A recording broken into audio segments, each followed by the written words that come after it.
சிவா திருச்சிற்றம்பலம். ஆரூரா தியாகேசா. இமயரா 5வது லீலை. இமயராஜனுக்கு வரமளித்த லீலை. எல்லா ஜீவராசிகளுக்கும் புண்ணியத்தை அளிக்கக்கூடிய திருவாரூரில் கைலாசபதியாக பரமேஸ்வரன் தியாகராஜர் வடிவத்தோடு விளங்கி வருகையில் பார்வதி தேவியானவள் கமலநாயகி என்னும் பெயரோடு அழகிய ஒரு பெண் வடிவம் கொண்டு கமலாலயத்தின் கரையில் பரமேசன் தன்னை மணம் செய்து கொள்ள வேண்டுமென்று தவம் புரிய தொடங்கினாள்.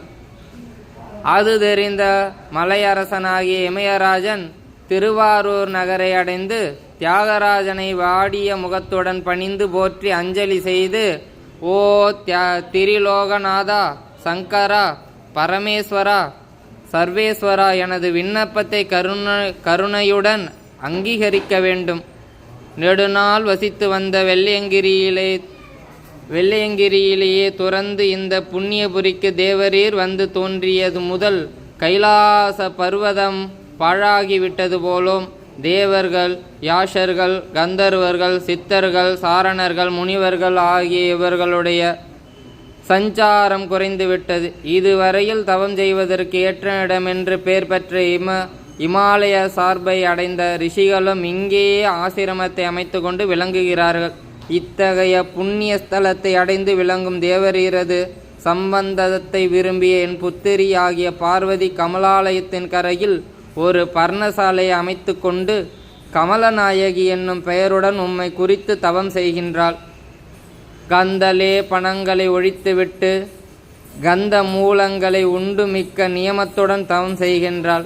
மேன்மையான பட்டுக்களை அணிந்து கொள்ளக்கூடிய இடையில் மர உரியை உடுத்தி வெயிலையும் மழையையும் பொறுத்து தன மனத்தை உமது சரணங்களிலே நிறுத்திவிட்டாள்.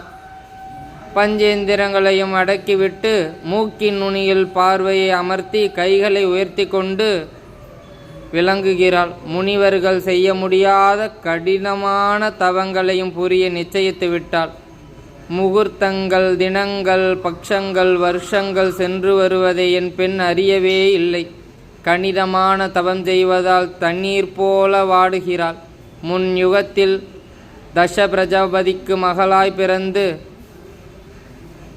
சதி என்னும் பெயருடன் உம்மை அடைந்தவளே இவள். பிறகு பார்வதியாக அவதரித்து உமது சரீரத்தின் பாதியை அடைந்து விளங்கியவளும் இவளே. இப்போது கமலநாயகி என்னும் பெயருடைய பெண் என் குமரி ஆகிய பார்வதியே ஆவாள். திரிகாலத்திலும் திரிகரணத்தாலும் உம்மை அடைய விரும்பிய பெண்ணின் மீது உமது கடாட்சம் எப்போது விழுமோ? தூங்காமல் இரவுகளில் தியானம் செய்வதாலும் கடினமான உபவாசம் இருப்பதாலும் என் பெண்ணின் சரீரம் வாடி போகிறது. வனதேவதைகளும் ஜலதேவதைகளும் அஷ்டவசுக்களும் திரிமூர்த்திகளும் என் பெண்ணின் தவத்துக்கு சாட்சியாக விளங்குகிறார்கள். ஒப்பற்ற மன தூய்மையுடன் என் பெண் புரியும் தவத்தை கண்டு வியப்படையாதவர் இவ்வுலகில் ஒருவரும் இல்லை. சில சமயங்களில் பரிசுத்தமான உமது நாமங்களை மனனம் செய்கிறாள். ஹவ்ய வாக்கியங்களில் வடிவமாகவும் விருத்தபால உருவமாகவும் சாந்தி கருரூபியாகவும் வராகார வஷ்டகார வடிவமாகவும் அக்ஞஸ்வரூபியாகவும் கோஸ்வரூபியாகவும் கபில தேனு வடிவமாகவும் தேவ வடிவமாகவும் சோக சர்ண சஷ்யரூபியாகவும் திக்பாலக ரூபியாகவும் திருமூர்த்தி வடிவமாகவும் உள்ள உமது திருமேனியை அணைய கருதி கொடிய தவம் செய்கிறாள்.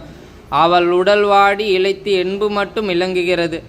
பிரமாண சொரூபியாகவும் சர்வதேவ சொரூபியாகவும் உள்ளது உமது பாத கமலங்களை இடைவிடாது மனத்தில் தியானம் செய்து கொண்டு இருப்பதால் என் பெண்ணின் சரீரத்தில் பிரம்மக ஒளி வீசுகிறது.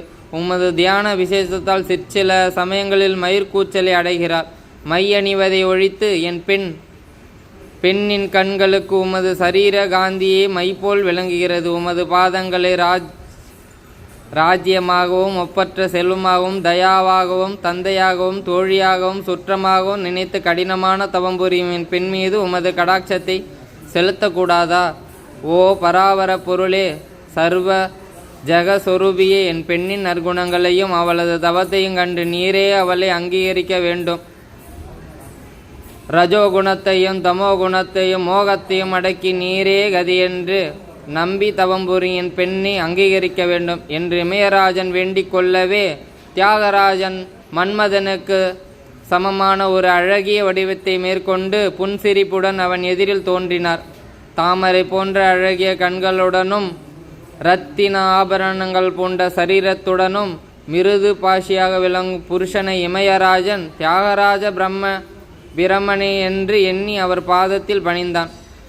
யுவராஜன் போல் விளங்கும் தியாகராஜனும் இமயராஜனை நோக்கி, நீர் வேண்டிக் கொண்டது போல் உமது பெண்ணாகிய கமலநாயகி இன்னும் சில தினங்களில் நான் விவாகம் செய்து கொள்கிறேன்.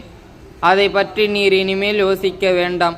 உமது விருப்பம் போல் எல்லா சுபமாய் முடியும். ஜீவராசியின் நன்மைக்காகவே நான் இந்த புண்ணியபுரியிலேயே நிலையாக விளங்குவேன். இங்கிருந்து கொண்டே மூவுலகையும் காத்து வருவேன். இமயமலை சார்புக்கு கைலாசமலைக்கு மகிமை இன்னும் வளர்ந்து கொண்டே விளங்கும் என்று சொல்லிவிட்டு திடீரென்று மறைந்தார். இமயராஜன் மனக்களிப்புடன் தன் இருப்பிடம் சென்றான். ஆரூரா தியாகேசா. சிவா திருச்சிற்றம்பலம். ஆரூரா தியாகேசா. இமயரா 5வது லீலை இமயராஜனுக்கு வரமளித்த லீலை.